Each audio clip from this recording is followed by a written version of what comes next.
नमस्कार and I welcome to all of you in global lookout. दोस्तों, रिसेंटली China के एक टॉप आईटी एग्जीक्यूटिव ने ये कहा है कि इंडिया जो है वो चाइना से बहुत आगे है आईटी यानी इंफॉर्मेशन टेक्नोलॉजी में। लेकिन इनने ये भी कहा कि चाइना की आईटी फर्म जो है वो धीरे धीरे आईटी टेक में अपनी पकड़ बना रही हैं। यहाँ ये आर्टिकल है, आप लोग देख सकते हैं, बिल्कुल यही चीज लिखी हुई है। और बहुत अच्छा लगता है जब ऐसा कोई नॉलेजेबल आदमी अपनी कंट्री की तारीफ करता है तो, और खासकर से जब वो किसी दूसरे देश का हो। जिस पर्सन ने ये कहा है उसका नाम है माइक ल्यू। इनने हाल में ही एक बुक भी लिखी है, the rise of Indian IT. Chinese में ये बुक है, इसका इंग्लिश पब्लिकेशन जल्दी आने वाला है। ये पर्सन जो है ना, इनने इन्फोसिस एचपी के लिए पास्ट में काम किया हुआ है। ये पहले चाइनीज थे जो कि कंट्री हेड बने थे चाइना में इन्फोसिस के। तो ये तो खैर हो गई इस पर्सन की बात। इस वीडियो में हम लोग क्या करने वाले हैं, इनने क्या कहा है वही देखेंगे, और दूसरा इंडिया और चाइना की जो इंडस्ट्री है, जो आईटी इंडस्ट्री है, उसका थोड़ा कंपैरिजन देखेंगे। तो बहुत कुछ आपको जानने को मिलेगा इस वीडियो में, बस आपको एंड तक बने रहना है। और अगर वीडियो अच्छा लगे तो लाइक, कमेंट, शेयर, सब्सक्राइब जरूर करना। तो माइक ल्यू जो है, उनका कहना है कि इंडियन फर्म जो है इनका अभी भी बहुत ज्यादा डोमिनेंस है ग्लोबल मार्केट में, स्पेशली आईटी आउटसोर्सिंग में। जबकि चाइना का जो सॉफ्टवेयर रेवेन्यू है ये ज्यादातर आता है डोमेस्टिक कंजम्पशन से। इनका कहना है कि 95% चाइना के जो आईटी अर्निंग है वो आती है डोमेस्टिक कंजम्पशन से, और इसलिए ग्लोबल मार्केट में चाइनीज कंपनी इंडियन फर्म्स के लिए थ्रेट नहीं है। Chinese ministry of industry and information technology की रिसेंट रिपोर्ट के अकॉर्डिंग जनवरी से लेकर जुलाई तक इस साल चाइना ने सॉफ्टवेयर रेवेन्यू में टोटल 5.6 ट्रिलियन युआन यानी कि 792 बिलियन के आसपास का रेवेन्यू जनरेट किया है। और इनका कहना है कि ये जो सेक्टर है ये 10.3% एनुअल सीएजीआर से ग्रो कर रहा है। दोनों ही कंट्री इंडिया और चाइना जो है, इनका आईटी सेक्टर 8% कंट्रीब्यूट करता है इनके रिस्पेक्टिव जीडीपी में। लेकिन ऐसा मत समझ लेना कि ये दोनों बराबर ही हुआ। 8% जो चाइना की जीडीपी है और 8% जो इंडिया की जीडीपी है, इसमें कुछ नहीं तो 6 टाइम्स का अंतर होगा। माइक ल्यू कहते हैं कि इंडियन फर्म्स जो है वो ग्लोबल मार्केट को रूल करते हैं, जबकि चाइनीज फर्म जो है वो नए टेक्नोलॉजीज, इनोवेशन और रिसर्च के मामले में आगे है। ये कहते हैं कि अभी चाइना को काफी ज्यादा लंबा सफर जो है वो तय करना है ग्लोबल मार्केट में अपनी पकड़ बनाने के लिए। साथ ही साथ ये कहते हैं कि चाइनीज प्लेयर को अभी लॉन्ग लर्निंग कर्व फॉलो करना है इंग्लिश मार्केट में अपनी पकड़ बनाने के लिए।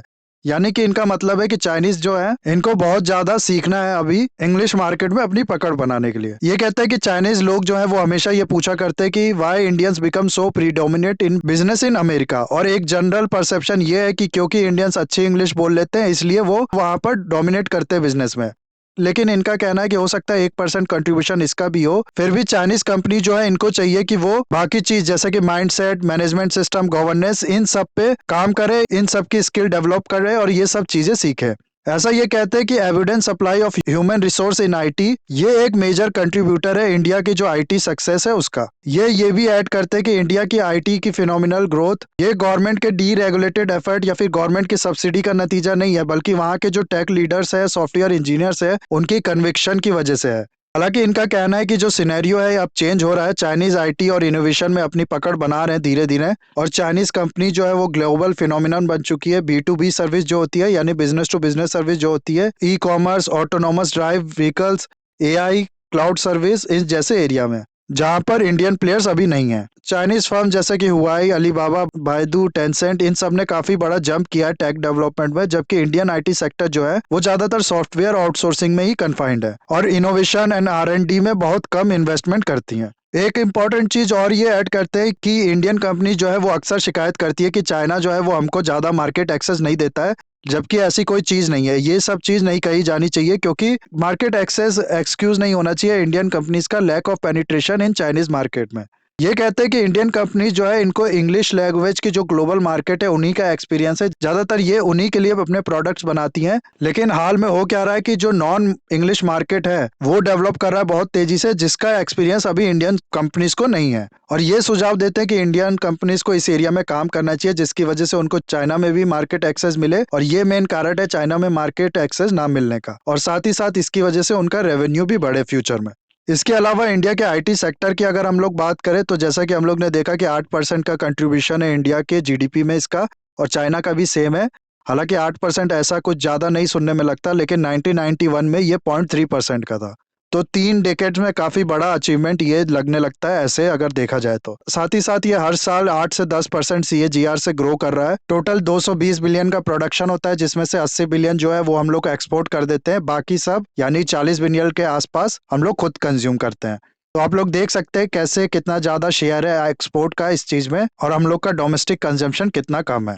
आईटी सेक्टर के बारे में अगर आप लोग इंडिया की बात करो ना, तो अक्सर ये न्यूज़पेपर में आईटी मिरेकल, आईटी फिनोमिना इसी सब नामों से दिखता है, और वाकई में ये सब नाम डिजर्व भी करता है। आज से 3 डिकेड पहले कोई सोच भी नहीं सकता था कि इंडिया के बच्चे बच्चे के हाथ में भी कंप्यूटर होगा। आज आप लोग जितनी भी बड़ी बड़ी कंपनीज देख लो ना, उसमें ज्यादातर कंपनीज में आपको इंडियंस काम करते हुए दिख जाएंगे, और कई कंपनीज में तो काफी ऊंची पोस्ट पे भी काम करते हुए दिख जाएंगे। तो आज के टाइम में टॉप 10 आईटी कंपनीज में आप लोग देखो तो इसमें से 4 जो कंपनीज है वो इंडियंस ही मिलेंगी आपको।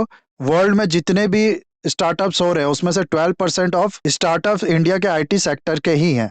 इसके अलावा बाकी तरह के कंट्रीब्यूशन की अगर आप लोग बात करो तो 50 लाख से ज्यादा जॉब ये क्रिएट करता है इंडिया की इकोनॉमी के लिए, जिसमें से 20 लाख जॉब जो है ये वुमेन्स को भी प्रोवाइड करता है। पिछले कुछ सालों में 44% न्यू रिक्रूटमेंट्स जो है आईटी सेक्टर में वो फीमेल्स की ही है। बाकी किसी भी सेक्टर के कंपैरिजन में फीमेल्स को काफी ज्यादा ये एम्प्लॉयमेंट प्रोवाइड करता है। तो ये भी एक काफी बड़ा कंट्रीब्यूशन है इसका इंडिया में। वहीं अगर हम लोग चाइना के आईटी सेक्टर की बात करें तो इसका टोटल साइज आप लोग को मिल जाएगा, आप लोग खुद से ही निकाल सकते हैं। टोटल 18 ट्रिलियन की आज के टाइम में चाइना की इकोनॉमी है, और जैसा कि हम लोग ने देखा 8% का शेयर है चाइना की जीडीपी में भी आईटी सेक्टर का, और ये करीब होगा 1.4 ट्रिलियन का, जिसमें से 1.3 ट्रिलियन का ये डोमेस्टिकली कंज्यूम कर लेते हैं, सिर्फ 70 बिलियन का ही एक्सपोर्ट करते हैं। तो चाइना के आईटी सेक्टर के लिए डोमेस्टिक कंजम्पशन एक बहुत बड़ा फैक्टर है। 8.5% सीएजीआर से ये भी ग्रो कर रहा है, चाइना के आईटी सेक्टर ग्रो कर रही है, और इंडिया का जैसे हम लोग ने देखा 8 से लेकर 10% के बीच में ये भी ग्रो कर रहा है। इसके अलावा कुछ वे फॉरवर्ड्स की बात करें अगर इंडिया के आईटी सेक्टर के लिए, तो सबसे पहले तो इन माइक ल्यू ने ही बता दिया कि नॉन इंग्लिश स्पीकिंग जो सॉफ्टवेयर हैं वो बनाने चाहिए, उस एरिया को कैप्चर करना चाहिए, क्योंकि वो भी तेजी से अब बढ़ना शुरू कर गया है। दूसरा, हार्डवेयर जैसे सेमीकंडक्टर चिप में इन्वेस्ट करना चाहिए इंडिया को, और ऐसा हो भी रहा है। हाल ही में न्यूज आई थी कि वेदांता जो है वो प्लांट लगाएगी सेमीकंडक्टर चिप बनाने के लिए, काफी बड़ा ये प्लांट होगा। तो इस लाइन में भी खैर काम हो रहा है, और भी इसको आगे तेजी से करना चाहिए। साथ ही साथ आईटी सेक्टर जो है ये अपने साथ एक बड़े चैलेंज लेके आता है, जैसे कि साइबर क्राइम हो गया, डाटा से रिलेटेड क्राइम जो होता है वो। तो इस चीज के लिए भी गवर्नमेंट को चाहिए कि इनफ प्रोटेक्शन दे अपने लोगों को, और इसके लिए जो सफिशिएंट कानून, रूल्स, रेगुलेशन जो होने चाहिए वो बनाए। तो ये थी गाइस पूरी न्यूज। आई होप ये वीडियो आपको अच्छा लगा होगा। इसे लाइक, कमेंट, शेयर, सब्सक्राइब जरूर कीजिएगा। That's all, have a nice day, take care.